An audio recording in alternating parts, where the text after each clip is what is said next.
Hey guys, Foot Dr. Isai. I want to go ahead and talk to you about our in the box drill.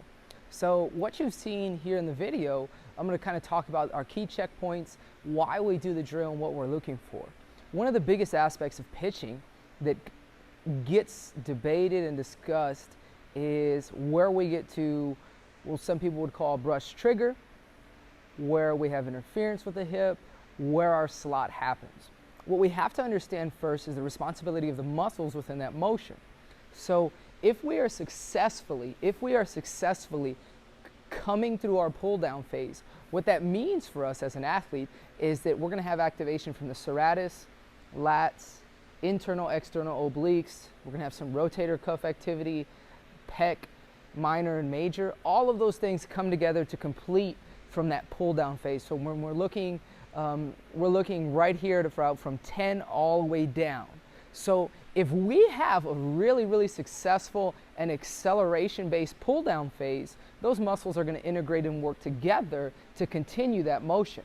Now, the primary responsibility is finishing through that pull-down. The secondary responsibility of what those muscles will do is specifically your external, internal obliques, the lats, and the serratus.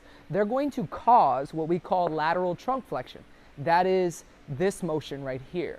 So what happens when we come to this phase is that we should naturally see lateral trunk flexion coming with our pull down phase. So what that means for us as athletes and as coaches is that finding a specific reason for why maybe an athlete is hitting their elbow or brushing really hard can ultimately lead with, hey, we may have some dysfunction in the upper trap, pec, lat, those areas, or improper serratus activation. So with our in the box drill, we want to start to see if an athlete truly doesn't have that movement capability, or do they just not recognize the pattern when it's happening? Because you'll see a lot of kids that go through especially static drills that finish up here, and that's where we see a lot of kids who pull or come around a little tighter or don't finish well in a slot, and vice versa, also begin to hit themselves more abruptly. So with our in the box drill, our focus is very similar to what we're trying to do in a hitting motion. A lot of kids have focused on this drill in a hitting portion. Now we want to help them familiarize themselves with the same key concepts. So our basic progression to in the box, we'll start with a pull. We're going to have right foot forward or left foot if they're a lefty. Okay, so basically the way they'd bat. Now we're going to cover some key concepts here. Always, we're going to maintain our stance, having our knee over that pinky toe inside that red zone. If we've seen the stance webinar and also the ankle webinar that we have on file. Now, once that happens, we want to create the rotation that would happen through this motion. We want to set this up. So in this position, very similar to our corkscrew lunge, we see that this shoulder is matching over the foot, head is over the foot, over this column that we make, knee is slid outside. This is going to put pressure on our hip socket right here because the fibers in our glutes are going to start to work really well in this position. If your athlete isn't feeling these outside fibers work, they're not translating their knee over, they're likely letting their heel slide in, which we don't want. We want to learn to rotate through that hip socket and transfer rotational energy, much like they do in their hitting. So describe it to them like, hey, how would you hit? Our goals are the same. When we start this drill, what we're thinking about is an athlete, when they make their first move when they hit, they can familiarize themselves with the concept of, I'm trying to stay back as I move forward.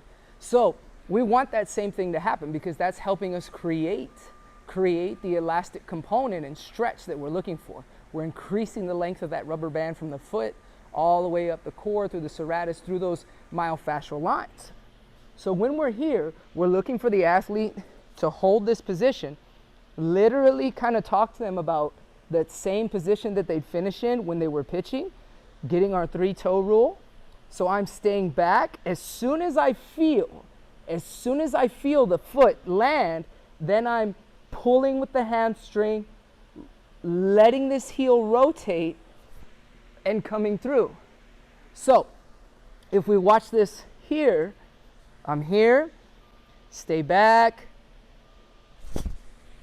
And we're helping the athlete understand how to finish. Now you notice left shoulder's up, right shoulder's down. I have natural trunk flexion. So moving from this side, here, stay back, pull, creating that tension with that foot. And so what happens is we rep that out a couple times, and what we start to begin to familiarize with the athlete is, do they just have an inability? Is there something happening because of forward head posture, because of poor lats, serratus, any of those things? Can we go deeper into that? Or is it just a sequence that they're not familiarizing themselves with that should be happening in their pitching motion? So, same thing. When we have the ball, we focus, same concepts. We're going to move from our W position, hip internally rotated, external rotation. Feel that hip socket burn. Same thing. Feel it, pull, and we're driving through. Same sequence is happening. We're learning to convert rotational energy up the chain, finishing through the forearm. And that is something we want to have for our athlete and help them understand these cues.